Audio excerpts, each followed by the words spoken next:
COPWATCH, policing the police every single day.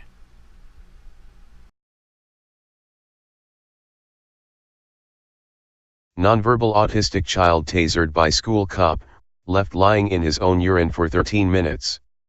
A mother has filed a lawsuit after her autistic son was attacked by a school cop, tasered until he fell unconscious and left in a pool of his own urine. By Matt Agarist, August 13, 2018. Caddo Parish, LA. A deeply disturbing lawsuit filed in federal court this month tells the horrific story of an autistic child at a Caddo Parish high school who was tasered and left lying motionless in a pool of his own urine. According to the lawsuit, filed by the nonverbal child's mother, Rosie Phillips, her son's civil rights were violated under federal disability laws after a Caddo Parish sheriff's deputy attacked him. The sheriff's department is reportedly responsible for providing security for some Caddo Parish schools. When contacted for a comment on the case, Caddo Parish Sheriff Steve Prator did not respond to specific details of the incident, saying, "But I can say that we are always seeking ways to improve, as we strive to be the best law enforcement agency around." According to the lawsuit, the incident occurred on August 31, 2017 at Northwood High School. The boy, identified in the lawsuit as J.H., had been in school for 14 days before the incident.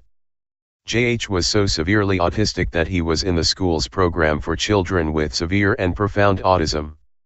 On August 31, J.H. reportedly began rubbing his stomach against the wall in the classroom when a staff member told him to stop. J.H. then walked out of the classroom and down the hall to the water fountain where he began to compulsively drink water. He then stood in the hallway with his fingers in his ears, which is normal behavior for J.H. when he is stressed, according to the lawsuit. Staff members, including a deputy, then formed a semicircle around J.H., which escalated the situation even further. As the Shreveport Times reports, Northwood School Resource Officer, a Caddo Sheriff's deputy identified in the lawsuit only as Deputy Nunnery, approached the boy with his hand on his taser and did not try to de-escalate the situation, according to the lawsuit.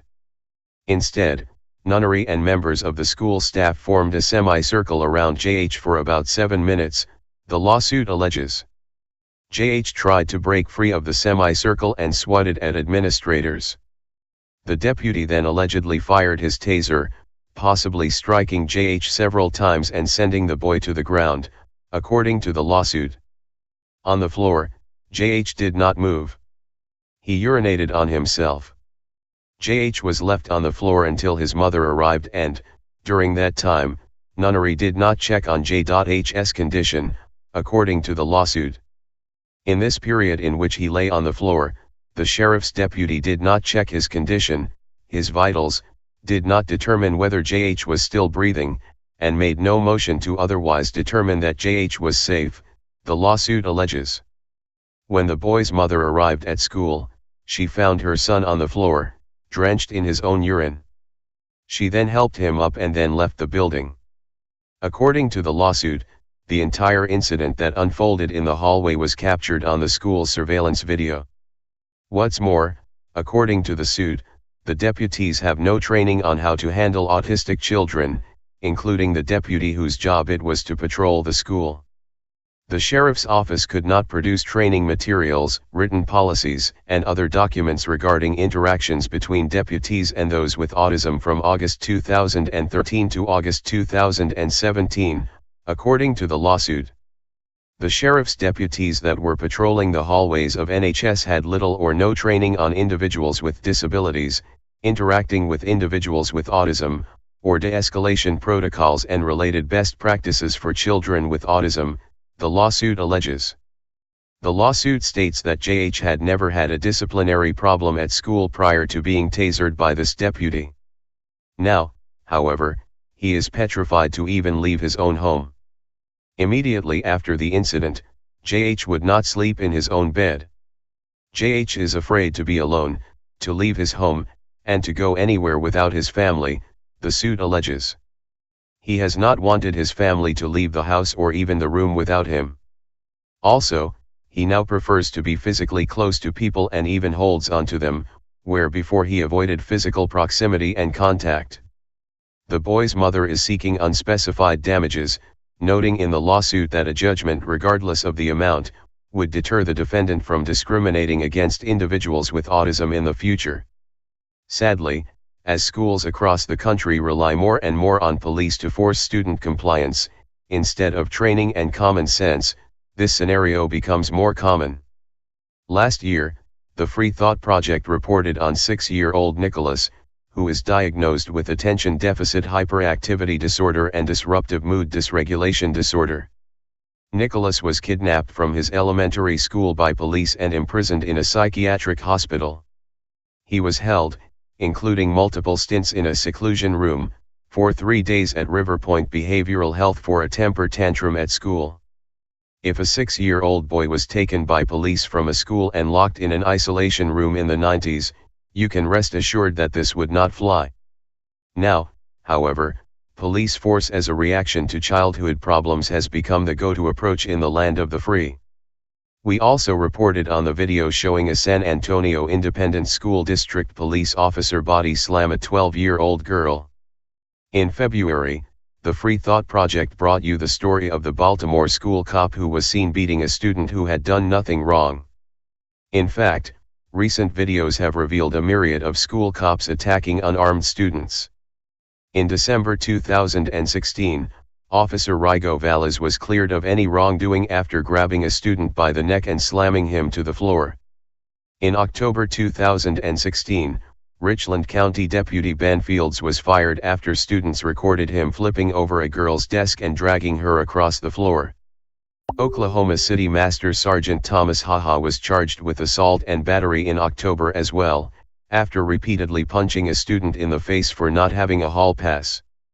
In November 2015, prosecutors agreed to dismiss assault charges against Louisville Metro Police Officer Jonathan Harden for punching a student in the face if the former officer completes anger management classes.